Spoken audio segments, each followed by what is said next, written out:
South beat நேயர்களுக்கு வணக்கம். இந்த நேர்காணலில் நாம் சந்திக்கிருப்பவர் திராவிட இயக்க சிந்தனையாளர் திரு வல்லம் பஷீர் அவர்கள். வணக்கம். வணக்கம். நேற்று 8 மணிக்கு மோடியினுடைய ஸ்பீச், அதை பற்றி பேசணும். அதற்கு முன்பாக இப்போ பரபரப்பான ஒரு தீர்ப்பு வெளியாகிருக்கு. 6 ஆண்டுகளாக நடந்த பொள்ளாச்சி பாலியல் வழக்கு, அதனுடைய தீர்ப்பு வெளியாகிருக்கு. 9 பேரும், அதுல குற்றஞ்சாட்டப்பட்ட 9 பேர்களுமே குற்றவாளிகள் தான் அப்படின்னு தீர்ப்பு கொடுத்திருக்காங்க. அடுத்து தண்டனை விவரங்கள் வெளியாக இருக்கு. ஆயுள் தண்டனை தான் கொடுக்கணும் அப்படின்னு அரசு தரப்புலையும் சிபிஐ தரப்புலையும் வாதாடி இருக்காங்க. குறைந்தபட்சம் 20 ஆண்டுகளாவது அவங்க சிறையில இருக்கணும் அப்படின்னு சொல்லப்பட்டிருக்கு. எப்படி பார்க்குறீங்க இந்த சூழலை? பொள்ளாச்சி பாலியல் வன்கொடுமை வழக்கை பொறுத்தவரையில் அதிமுக ஆட்சி காலத்தில் நடந்த மிகப்பெரிய ஒரு அநீதி என்றுதான் சொல்ல வேண்டும். இந்த பெண்களினுடைய ஓலக்குரல் இருக்குல்ல, அந்த சகோதரிகளினுடைய மாணவிகளுடைய ஓலக்குரல் இன்றைக்கும் அந்த காதுகளில் ஒலித்துக் கொண்டே இருக்கிறது.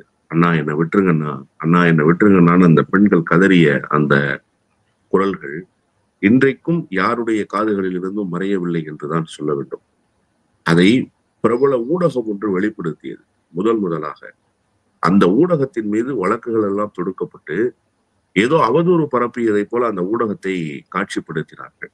அது ஒரு புறத்துல. இன்னொன்று, இந்த குற்றவாளிகள் தப்பிக்க வேண்டும் என்று சொன்னால் அதற்கு என்ன மாதிரியான நடவடிக்கைகளை எல்லாம் மேற்கொள்ள வேண்டுமோ அதையெல்லாம் அதிமுகவினுடைய எடப்பாடி பழனிசாமி தலைமையிலான அரசு செய்தது. இன்னும் ஒருபடி மேலே சென்று பாதிக்கப்பட்ட பெண்கள் காவல் நிலையங்களுக்கு வந்து புகார் அளித்தால் அவர்களுடைய பெயரை வெளியிடுகிற வேலையை காவல்துறை செய்தது. பாதிக்கப்பட்டவங்க தன்னுடைய பெயர் வெளியில் தெரிந்துவிடக் கூடாது என்று அச்ச உணர்வில் தான் வெளியில் வராமல் இருப்பார்கள். அப்ப நீங்க ஒரு அரசு எந்த நம்பிக்கையை அவர்களுக்கு தர வேண்டும் என்று சொன்னால், நீங்க வாங்க, உங்களுடைய கண்ணியம் பாதுகாக்கப்படும், உங்களுக்கு மான அவமானங்கள் இருக்கிறது என்பதை நாங்கள் கருத்தில் கொண்டு அதற்கு ஏற்றவாறு நாங்கள் நடவடிக்கை எடுக்கிறோம்னு ஒரு நம்பிக்கை அந்த அரசு தந்திருந்ததுன்னு சொன்னா இன்னும் ஏராளமான பெண்கள் வந்திருப்பார்கள். ஆனால் அந்த பெண்களினுடைய முழு விவரங்களையும் வெளியிடுவதன் மூலமாக இனி யாரும் காவல் நிலையத்துக்கு வந்து புகார் அளிக்க கூடாது, இந்த பாலியல் குற்றவாளிகளுக்கு எதிராக யாரும் வரக்கூடாது என்கிற ஒரு நிலையை இந்த அரசு உருவாக்கியது. இன்னொன்று, கைது நடவடிக்கையை மிகப்பெரிய அழுத்தத்துக்கு பிறகுதான் மேற்கொண்டார் எடப்பாடி பழனிசாமி. அதுவரை கைது நடவடிக்கைகள் மேற்கொள்ளப்படவில்லை. அதற்கு அடுத்த கட்டமாக அரசு தரப்பில் இருந்து வாதாட வேண்டிய வழக்கறிஞர்கள் இதை ஒரு தொய்வான நிலைக்கு கொண்டு சென்றார்கள். மிகப்பெரிய தொய்வுக்கு கொண்டு சென்றார்கள் இந்த வழக்கை. அவர்களுக்கு தண்டனை கிடைக்காதே போல, நீங்க அவனுக்கு ஒரு மிகப்பெரிய தண்டனையை பெற்றுத்தர வேண்டும் என்கிற நிலையில் அல்லவா அரசு இயங்கி இருக்க வேண்டும். ஆனால் இந்த அரசு எப்படி இயங்கியது? ஒரு மெத்தன போக்கோடு இயங்கியது. அதன் பிறகு காட்சி மாறியது. திராவிட முன்னேற்ற கழக அரசு அமைந்ததற்கு பிறகு இந்த நடவடிக்கைகள் வேகம் எடுக்க தொடங்கின. இந்த பொள்ளாச்சி பாலியல் வன்கொடுமைக்கு எதிரான நடவடிக்கைகள் வேகம் எடுக்க தொடங்கியது. இது ஒரு கூட்டு பாலியல் தான் என்பதில் அழுத்தமான வாதங்களை அரசு தரப்பிலிருந்து முன்வைத்தார்கள் வழக்கறிஞர்கள். இது அரசு மிகுந்த கவனம் செலுத்தியது. இன்றைக்கு இந்த தீர்ப்பு வந்திருக்கிறது என்றுதான் நான் புரிந்து கொள்கிறேன். நிச்சயமாக ஆயுள் தண்டனை தான். என்னை பொறுத்தவரையில் இரட்டை ஆயுள் தண்டனை கொடுக்கப்பட வேண்டும் என்பதுதான். நான் மரண தண்டனைக்கு எதிராக இயங்குகிறவன், எனவே மரண தண்டனை கோரக்கூடாது என்கிற நிலைப்பாட்டில் உறுதியாக இருக்கிறேன். இப்படிப்பட்ட ஒரு சூழலை உருவாக்கி பெண்களுக்கு எதிராக பாலியல் கொடுமைகளை கட்டவிழ்த்து விடுகிற கருங்காலிகள் மீது நடவடிக்கை என்பது இரும்பு கரம் கொண்டு ஒடுக்குகிற நடவடிக்கையாக இருந்தால் மட்டும்தான் இனி இது போன்ற செயல்கள் செய்வதற்கு யாரும் எத்தனைக்க மாட்டார்கள். எனவே இரட்டை ஆயுள் தண்டனை வழங்க வேண்டும் என்பதுதான் என்னை போன்றவர்களுடைய எதிர்பார்ப்பு. நீதிமன்றத்தினுடைய முடிவுகளை மதிக்க வேண்டும். நீதிமன்றம் எந்த தீர்ப்பை தந்தாலும் ஏற்க வேண்டும் என்கிற நிலையில் இருந்து தண்டனை குற்றவாளிகளுக்கு நிரூபிக்கப்பட்டிருக்கிறது, அவர்கள்தான் குற்றவாளிகள் என்கிற அந்த தீர்ப்பை தந்திருக்கிறது என்பது முதற்கட்டமாக வரவேற்கப்பட வேண்டியது. நிச்சயமாக நீதிபதிகள் ஆயுள் தண்டனை வழங்குவார்கள் என்றுதான் நான் எதிர்பார்க்கிறேன். இப்போது மோடியினுடைய உரை தொடர்ந்து பல அதிகாரிகள், பல உயர்மட்ட லெவல்ல இருக்கக்கூடிய அதிகாரிகள் எல்லாம் பிரஸ் மீட்டை கொடுத்தாங்க. ஆனால் நாடு எதிர்பார்த்து கொண்டிருந்தது மோடியினுடைய உரை தான். அவர் எப்ப பேச போறாருன்னு காத்து கொண்டே இருந்தது. சீஸ்ஃபயர் அறிவித்ததுக்கு பிறகு மோடி பேசுகிறார். அதுல பல விஷயங்களை அவர் சுட்டி காட்டுறாரு. பாகிஸ்தானுடைய இதயத்தை நாங்க தொலைச்சிருக்கோம், தக்க பதிலடி கொடுத்திருக்கோம், ஆபரேஷன் சிந்தூர் மிகப்பெரிய வெற்றி பெற்றிருக்கு, இந்திய பெண்களுக்கு இந்த வெற்றியை சமர்ப்பிக்கிறேன் அப்படிலாம் அவர் பேசியிருந்தாரு. குறிப்பா 2 விஷயங்களை அவர் மேற்கோள் காட்டியிருந்தாரு. பாகிஸ்தான் ஆக்கிரமிப்பு காஷ்மீர், அடுத்தது தீவிரவாதத்திற்கு ஒரு முற்றுப்புள்ளி. இது 2 தான் பேச்சுவார்த்தையில் இருந்தது அப்படின்னு சொன்னாரு. இன்னொரு புறம் இவர் இங்க பேச வருவதற்கு முன்பாகவே எப்போ ஒரு 8 மணிக்கு அனௌன்ஸ்மெண்ட் வருதோ அந்த 8 மணிக்கு முன்பாக ட்ரம்ப் அறிவிக்கிறாரு. கரெக்டா 2 நிமிஷத்துக்கு முன்னாடி 7:40 மணிக்கு அவர் அங்க ட்வீட் பண்றாரு, நான் வந்து இரு நாடுகளையும் மிரட்டினேன், அதாவது ட்ரேடை வந்து நான் தடுத்து நிறுத்திடுவேன் அப்படின்னு நான் மிரட்டினேன், அணு ஆயுத போருக்கு ஒரு முற்றுப்புள்ளி வச்சிருக்கேன் அப்படின்னு அவரு அங்க பெருமைப்பட அங்க பேசுறாரு. அப்ப இதை நம்ம எப்படி எடுத்துக்கிறது?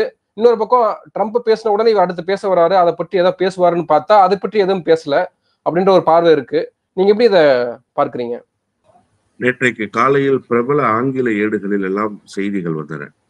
டைம்ஸ் நவ், அதே போன்று ஹிந்து, இந்த பத்திரிகைகள் எல்லாம் துணை குடியரசுத் தலைவர், அமெரிக்காவினுடைய துணை குடியரசுத் தலைவர், துணை ஜனாதிபதி போருக்கான நிறுத்தத்திற்கு மோடியோடு பேச்சுவார்த்தை நடத்தினார் என்றுதான் செய்திகள் வெளியானது. ஆனால் நேற்றைக்கு மோடி உண்மைக்கு மாறான தகவல்களை தன்னுடைய பேச்சில் சொல்கிறார். என்ன சொல்கிறார்? பாகிஸ்தான் அஞ்சி நடுங்கியது, பாகிஸ்தான் நம்மிடம் வந்து சரணடைந்தது. அவருடைய வார்த்தைகள் எல்லாம் அப்படித்தான் நான் புரிஞ்சுக்கிறேன். சப்டைட்டிலோடு நேற்று தமிழ் ஊடகங்களில் வந்தன. பாகிஸ்தான் நம்மிடம் வந்து சரணடைந்தது. நமக்கு இருக்கக்கூடிய ஒரே ஒரு கேள்விதான், பாகிஸ்தான் உங்களிடம் இருந்து சரணடைந்து விட்டது, நீங்கள் பாகிஸ்தானிடம் என்ன கோரினீர்கள்? நான் தாக்கப்படுகிறேன், நான் தாக்கப்பட்டதற்கு எதிர் தாக்குதல் தொடுக்கிறேன். பஹல்காம் தாக்குதலுக்கு எதிர் தாக்குதல் தானே இந்த போர் பிரகடனம்.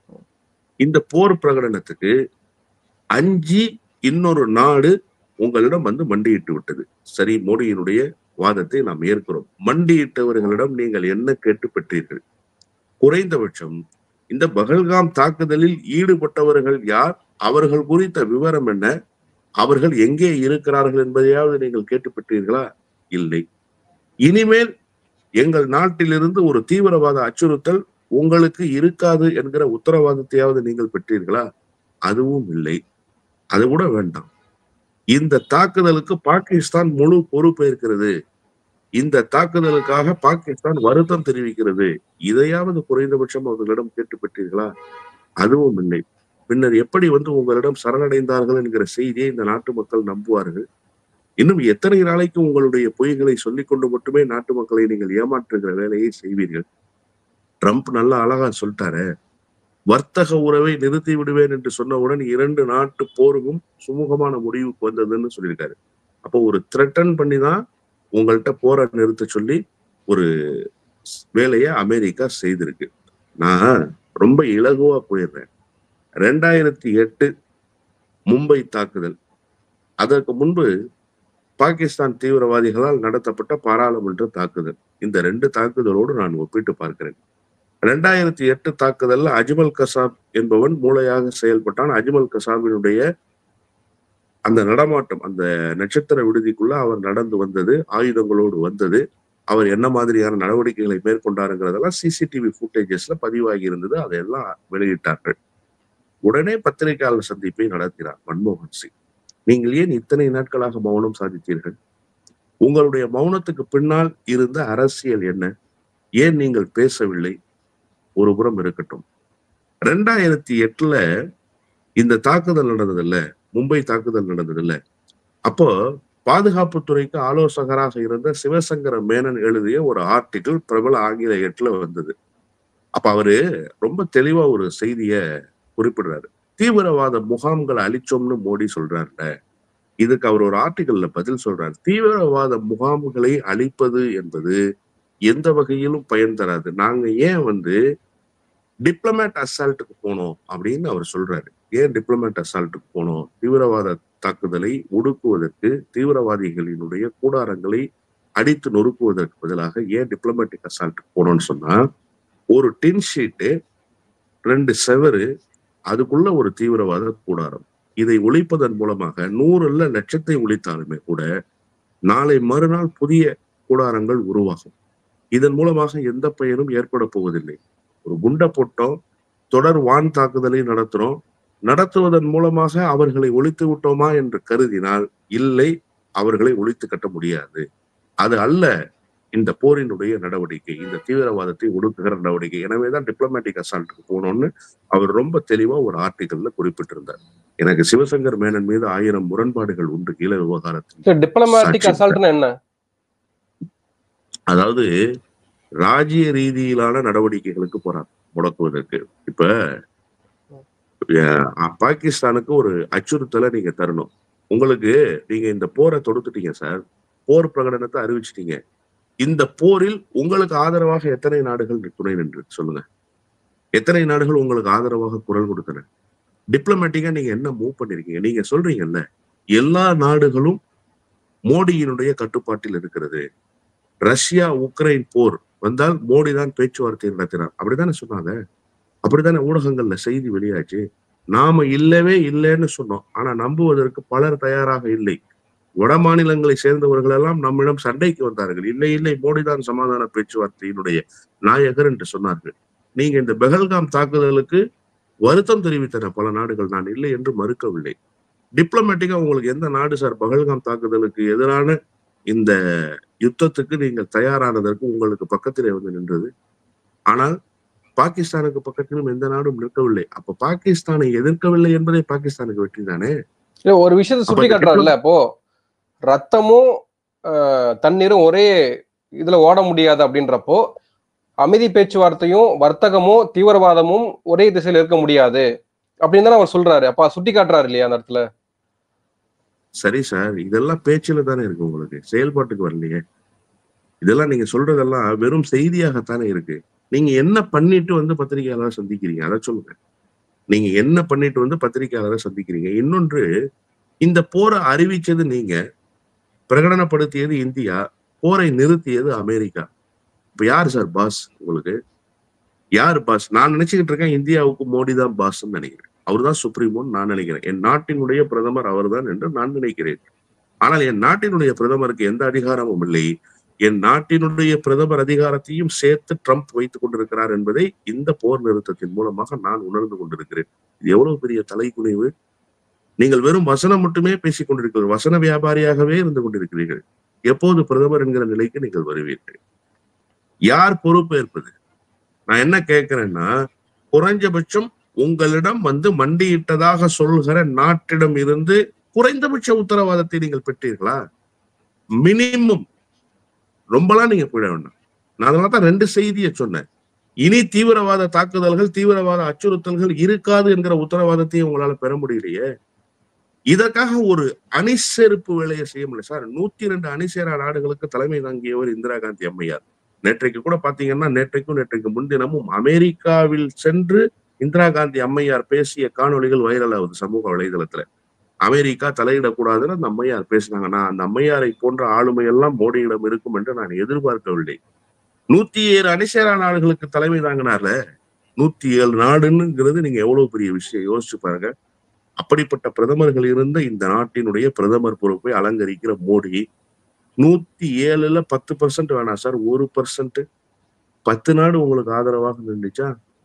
நீங்க இந்த உலக மேப்ல தேடி கண்டுபிடிச்சு பப்புவா நியூ கினியான்னு ஒரு நாட்டுக்கு போறீங்க. நீங்க போற வரைக்கும் எனக்கு அந்த நாட்டோட பேர் தெரியாது. மோடி போற வரைக்கும் சத்தியமா சொல்றேன், பப்புவா நியூ கினியான்னு ஒரு நாடு இருக்குன்றது எனக்கு தெரியாது சார்.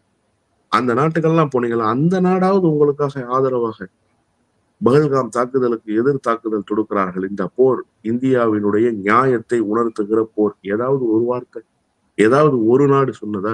இல்லையே. இப்ப ட்ரம்ப் கூட உங்கள் பக்கம் நின்று நியாயம் பேசியதாக இல்லையே.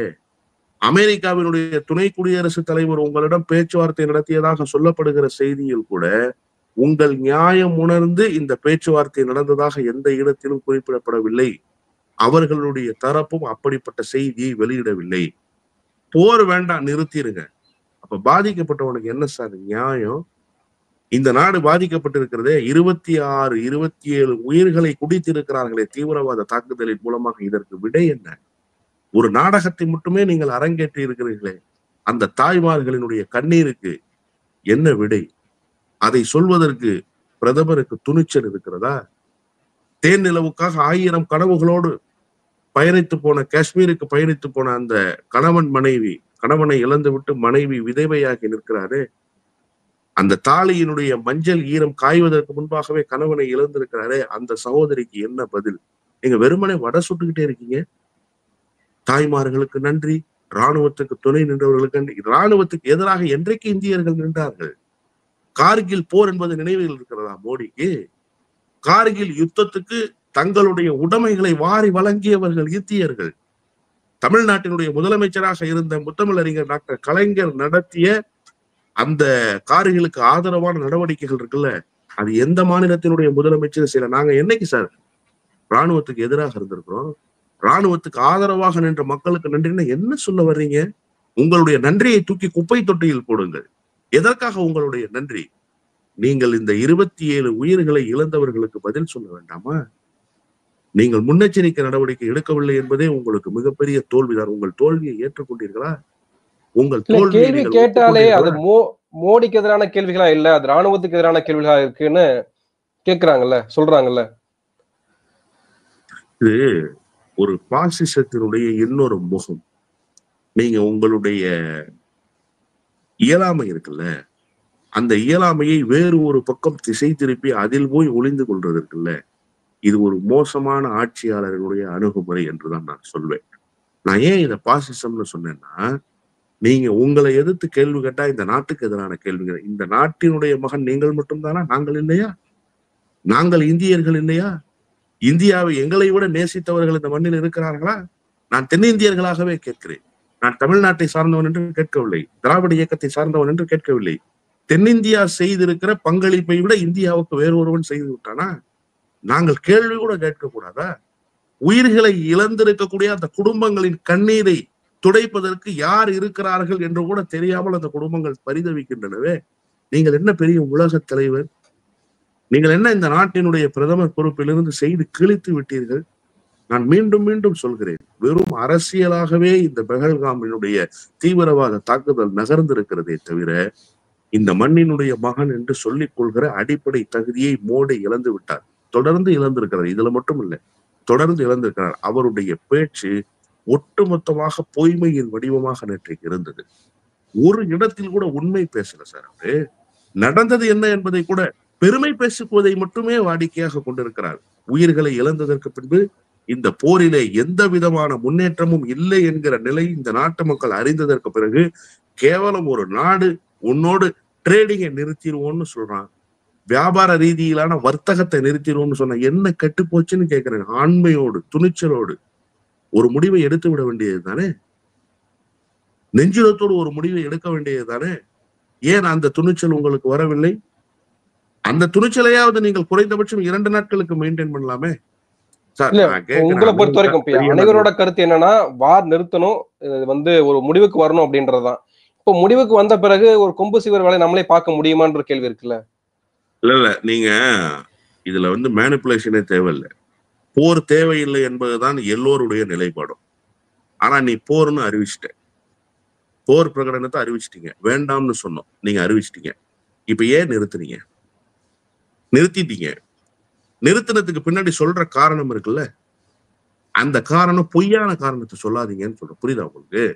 போரை ஏன் நிறுத்தினன்ற உண்மையான ரீசனை சொல்லுங்க. ஏன் உண்மையான ரீசனை சொல்லாம பொய்யே சொல்றீங்க? பாகிஸ்தான் உங்களிடம் மண்டியிட்டதுன்னு சொல்றீங்களா? மண்டியிட்டதா பாகிஸ்தான்? அதை நீங்க அறிவிக்க தயாரா? பாகிஸ்தானிடமிருந்து உங்களிடம் பேச்சுவார்த்தை நடத்துவதற்கு வந்தவர்கள் பேசிய செய்தி என்ன? பேச்சுவார்த்தை நடத்துவதற்கு யார் வந்தார்? ஏன் வெளிப்படைத்தன்மையோட அறிவிக்க நீங்க மறுக்கிறீங்க? ராணுவத்தினுடைய தளபதிகள் வந்தாங்கன்னு சொன்னீங்கன்னா அது ரொம்ப அசிங்கமா போயிடும். ராணுவத்தினுடைய தளபதிகள் தான் அந்த நாட்டினுடைய ஆட்சியாளர்களா? அவன் போற போக்குல ஒரு கருத்தை தெரிவிச்சுட்டு போவான். பார்டர்ல அவன் தெரிவிக்கிற கருத்து தான் இறுதி கருத்தை. நான் பாகிஸ்தான் ராணுவத்தை கேட்கிறேன். உடனே இந்திய ராணுவத்துக்கு எதிராக வல்லம் பஷீர் போற போக்குல ஒரு கருத்தை சொல்லிட்டு போறாங்கன்னு சொல்றாருன்னு சொல்லிடக்கூடாது. நான் இந்திய ராணுவத்தை பார்த்து சொல்லவில்லை. பாகிஸ்தான் ராணுவம் பேச்சுவார்த்தைக்கு வந்ததாக நீங்கள் சொல்கிறீர்கள். பாகிஸ்தான் ராணுவத்தினுடைய கருத்து தான் பாகிஸ்தானுடைய கருத்தா? டிப்ளமேட்டிக் மூவ் அதுதானா? அதை சொல்லுங்க நீங்க. அந்த பேச்சுவார்த்தையில் நடத்தப்பட்ட செய்திகள் என்ன? அந்த பேச்சுவார்த்தையில் இந்தியாவின் சார்பில் என்ன கோரிக்கையை நீங்கள் முன்வைத்தீர்கள்? பேச்சுவார்த்தைன்னு போனா இந்த பக்கம் ஒரு அஜெண்டா, அந்த பக்கம் ஒரு அஜெண்டா இருக்கும்ல சார். இந்தியா வைத்த அஜெண்டா என்ன சார்? அதை சொல்லுங்க சார். ஏன் சார் நேற்று உங்களுடைய பேட்டியில நீங்க அதை சொல்லல? இந்த நாட்டு மக்களை சந்திக்கிறீங்க, உங்களுடைய அஜெண்டா என்னவா நீங்க வச்சீங்க? அதை என்ன பாகிஸ்தான் சொன்னுச்சுங்கிறத ஏன் நீங்க சொல்லல? அப்போ என்ன நடந்ததுன்றதே நாட்டு மக்களுக்கு சொல்லாம ஒரு போரை பிரகடனப்படுத்தி, என்ன நடந்ததுன்றதையே இந்த நாட்டு மக்களுக்கு தெரியப்படுத்தாம அந்த போரை நிறுத்திட்டு பொய்யை மட்டுமே நீங்கள் சொல்லிக் கொண்டிருந்தீர்கள் என்று சொன்னால் யாரை ஏமாற்றுகிற வேலை என்றுதான் நாங்கள் கேட்கிறோம். போர் நிறுத்தம் என்பது வரவேற்கப்பட வேண்டியதுதான். போரே தேவையில்லைன்றோம் நாங்க. போரே தேவையில்லை, டிப்ளமேட்டிக் மூவ் பண்ணுங்க. நீங்க உலக நாடுகளை அழைத்து இதற்கு நியாயம் கேளுங்கள். உங்களுக்கு கீழே இருக்கக்கூடிய நாடுகளை அழைத்து இதற்காக பேசுவதற்கு நீங்கள் முயற்சி எடுங்கள். அமெரிக்காவை போன்ற உங்களுடைய கட்டுப்பாட்டில் இல்லாத நாடுகளோடு குறைந்தபட்சம் ஒரு புரிதல் உணர்வை ஏற்படுத்தி எங்கள் நாட்டின் மீது தீவிரவாத தாக்குதலை தொடுத்தவர்களை நீங்கள் ஆதரிக்கிறீர்களா என்கிற குரலையாவது கேளுங்க. குறைந்தபட்ச ஆதரவு குரலை கேளுங்க சார். பஹல்காம் தாக்குதல் ஏற்புடையதா? வருத்தம் தெரிவிச்சுட்டு போறீங்க. ஒரு பெரிய நன் மனோபாவத்தோடு இருந்தே நீ வா கை கொடுன்னு சொல்லிட்டு போறதா? என்ன கட்ட பஞ்சாயத்து செய்யறார் மோடி? அந்த கட்ட பஞ்சாயத்துக்கு ஆட்பட்டு இருக்கிறாரா மோடி? ட்ரம்ப் தான் கட்ட பஞ்சாயத்துக்கு சொம்பு தூக்கிட்டு ஆலமரத்தடிக்கு கீழே உட்கார்ந்து இருக்கிற நாட்டாமையா? என்ன சார் நியாயம் இது? இந்த உயிர்களை பலி கொடுத்து விட்டு இந்த தீவிரவாத தாக்குதலை சந்தித்திருக்கிற குடும்பங்கள், இந்த தீவிரவாத தாக்குதலை சந்தித்திருக்கிற அந்த மாநிலத்தினுடைய மனநிலையை யார் பிரதிபலிப்பது? ஒரு பிரதமராக நீங்கள் பிரதிபலித்தீர்களா? உங்களுக்கு அந்த பொறுப்புணர்வு இல்லையா? இதைத்தான் மோடியை பார்த்து கேட்கிறோம். நேற்று அந்த உரை, மீண்டும் சொல்கிறேன், ஒட்டுமொத்த பொய்மையின் அடையாளமாக நேற்றைக்கு அந்த உரை வெளிப்பட்டது. நன்றி. நிறைய விஷயங்களை தெளிவுபடுத்திருக்கீங்க. உங்க நேரத்துக்கு மிக்க நன்றி. நன்றி.